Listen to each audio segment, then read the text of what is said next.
Oke, selamat datang kembali di channel YouTube gue Rio Fernando, dan hari ini kita akan membuat podcast ya, episode pertama yaitu adalah Intelligency Podcast. Jadi Intelligency Podcast ini adalah podcast yang baru aja pengen gue mulai nih ya, episode pertama gitu. Yang bertujuan untuk meningkatkan intelektualitas dari para generasi Z atau Gen Z ya.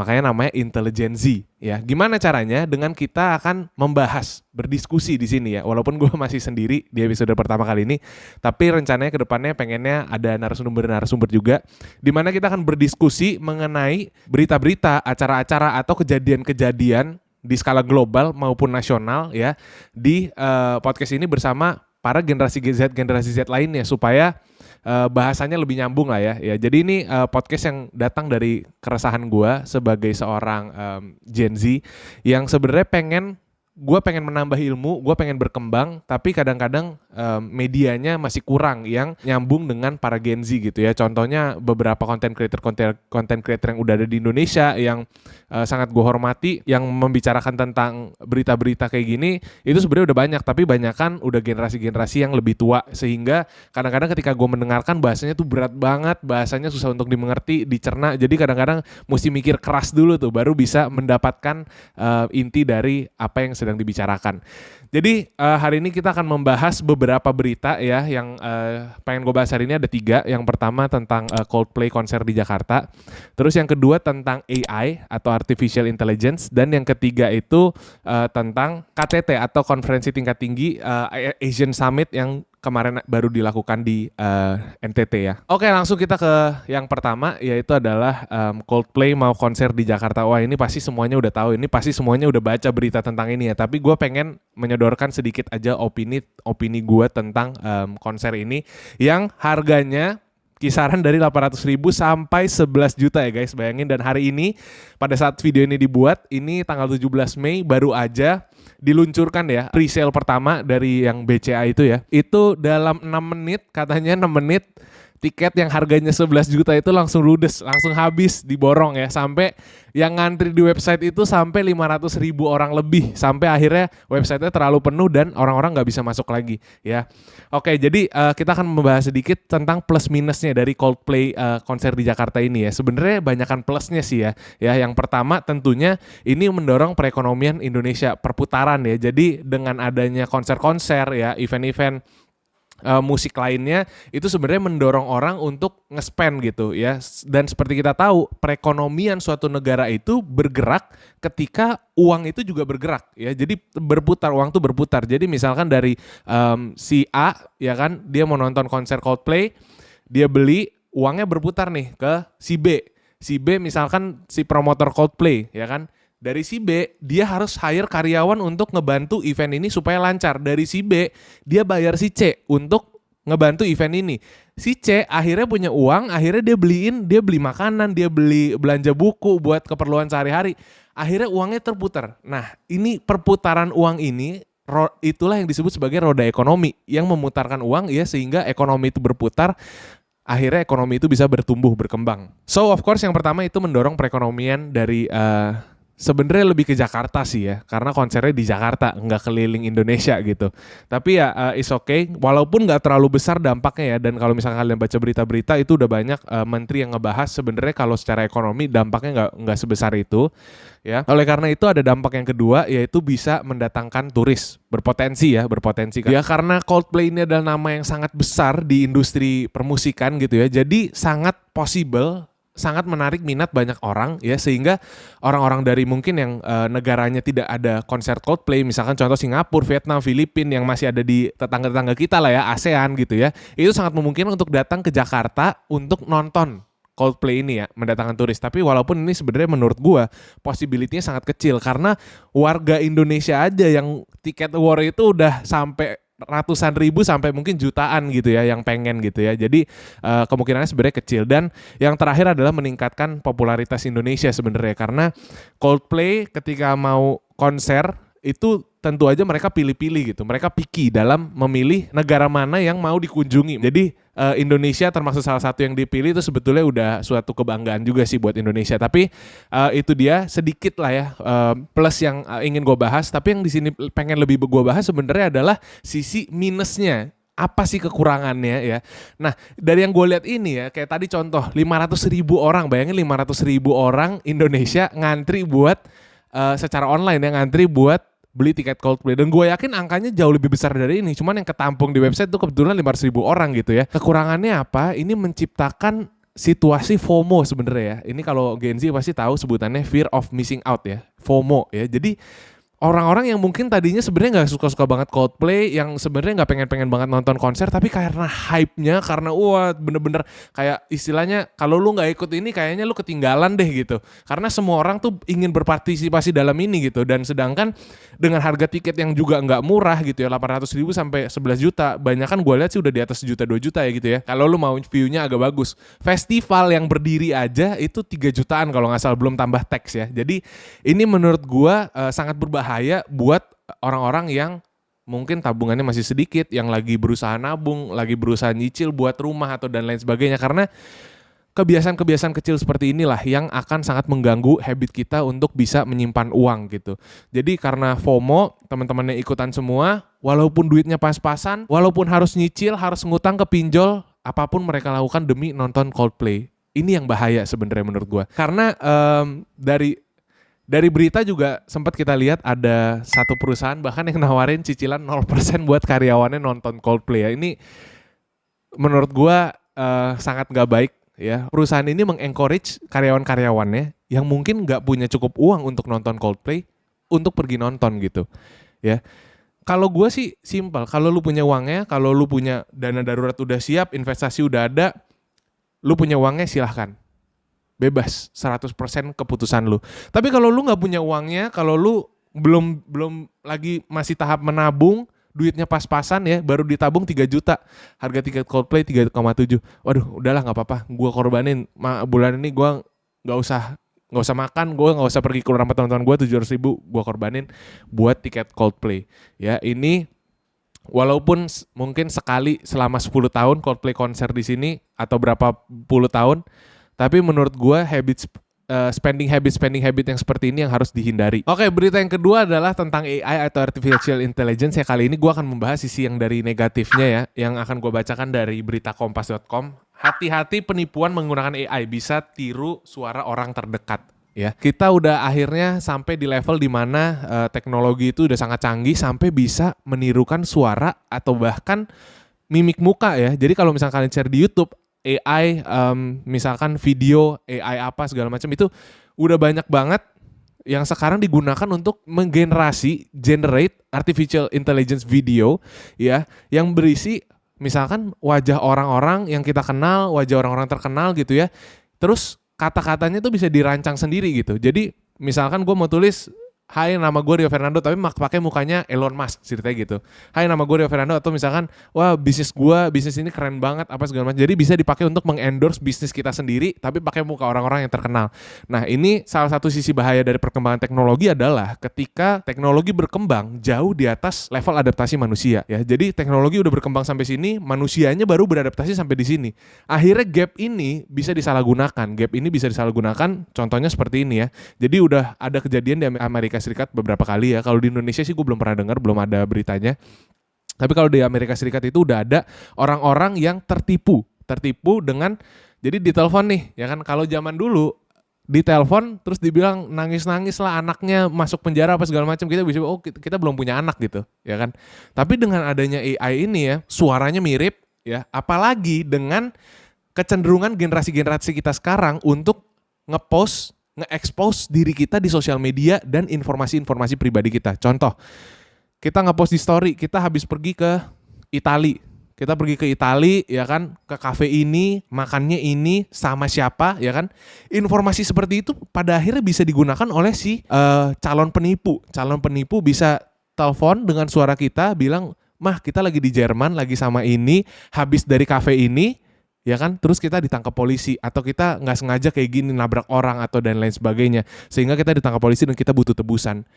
Orang tua kita di other side of the phone pasti mikir dong, bener loh, tadi gue habis lihat anak gue nge-storyin IG di cafe ini sama si ini di Jerman gitu, dan suaranya persis sama, informasi yang disampaikan sama. Akhirnya orang tuanya tertipu, dia transfer uang. Ini sangat berbahaya ya. Nah, gimana cara kita mengakali ini ya? Jadi makanya perkembangan teknologi harus diseimbangi juga dengan adaptasi kita sebagai manusia untuk menggunakan teknologi tersebut, untuk aware dengan teknologi tersebut. Makanya kita bahas di sini ya, supaya kalian juga bisa aware nih sama berita-berita seperti ini. Bahwa udah ada loh teknologi yang bisa menipu sampai kayak gitu, sampai spesifik itu gitu. Nah, cara mengakalinya gimana ya? Mungkin yang paling pertama sering dibahas adalah kalian buat satu safe word sama keluarga kalian. Safe word tuh artinya apa? Jadi misalkan kalau misalkan kalian mau masuk ke rumah tuh biasa pakai kunci atau ada passcode-nya gitu ya. Sama lah ini kayak passwordnya gitu. Kalau ketika kalian mau berkomunikasi sama keluarga kalian ada yang hal-hal kayak gini, bikinlah suatu password. Misalkan nama anjing kalian siapa, ya kan? Ini mungkin informasi-informasi yang harus sifatnya privat ya, nggak diketahui banyak orang, atau kalian bisa bikin suatu passcode yang misalkan angka.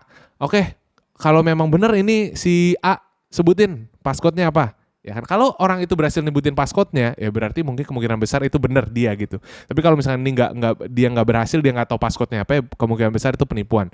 Atau kalau misalnya kalian belum sempet buat passcode, belum sempet buat safe word, dan ternyata hal ini udah terjadi, amit-amit ya, bisa kalian tanyakan informasi-informasi privat tadi. Contoh, siapa nama nenek lu? Siapa nama anjing dulu yang udah pernah mati gitu, anjing pertama atau guru SD lu, ya kan, kayak gitu-gitu. Informasi-informasi yang mungkin nggak diketahui oleh banyak orang ya. Jadi safe code ya, sangat penting. Oke, yang ketiga adalah KTT ya. Ini dilansir dari bisnis.com. Negara ASEAN sepakat dedolarisasi dan konektivitas pembayaran regional. Ya, jadi ini adalah salah satu agenda yang memang waktu itu direncanakan dibahas di KTT ASEAN Summit.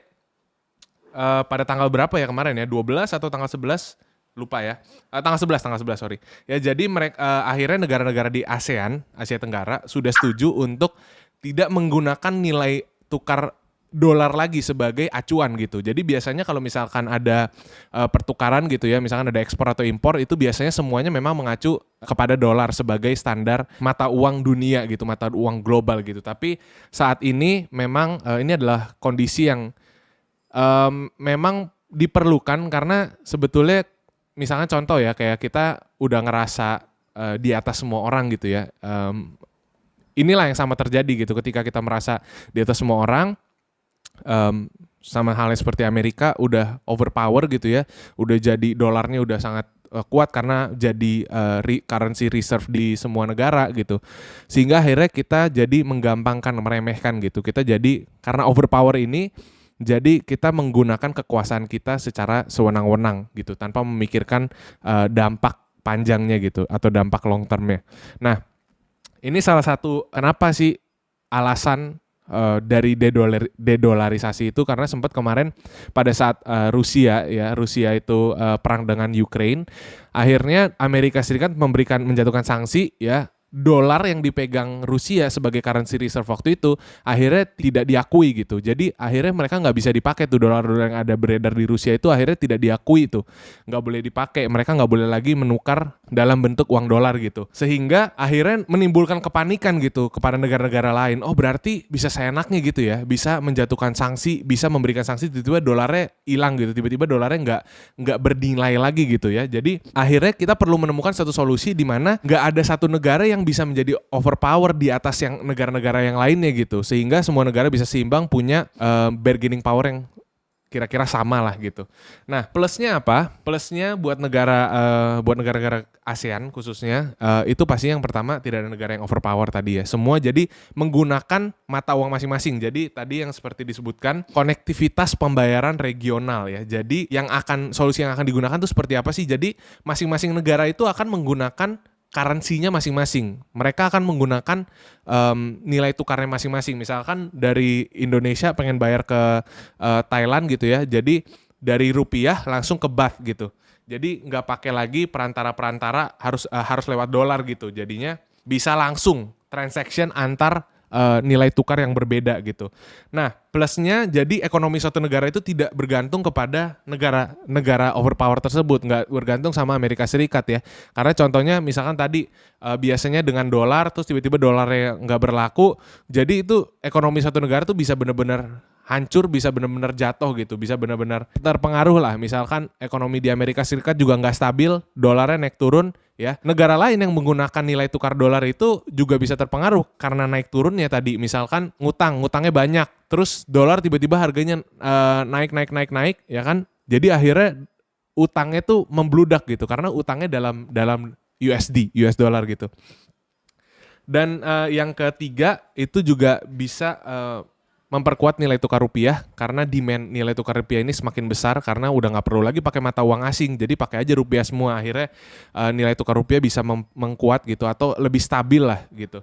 Dan yang terakhir itu dapat mempermudah transaksi ya, karena nggak perlu lagi kita bingung, oh kalau ini tukar ke sini, ini tukar kemana ya kan, itu jadi lebih susah. Ini sekarang benar-benar bisa lewat satu aplikasi, lewat satu ada namanya nanti ACCD ya, Appointed Cross Currency Dealer. Jadi itu satu bank yang akan ditunjuk, akan dipilih untuk memediasi pertukaran uang ini. Jadi misalkan dari uang rupiah, suatu pengusaha gitu mau transfer ke Thailand misalkan, jadi nanti ke bank ini dulu, bank ini ke negara tersebut. Nah, kalau kekurangannya itu apa dari sistem seperti ini? Ya, sistem seperti ini kekurangannya adalah sebenarnya masih ada kekuatan overpower atau monopoli gitu ya.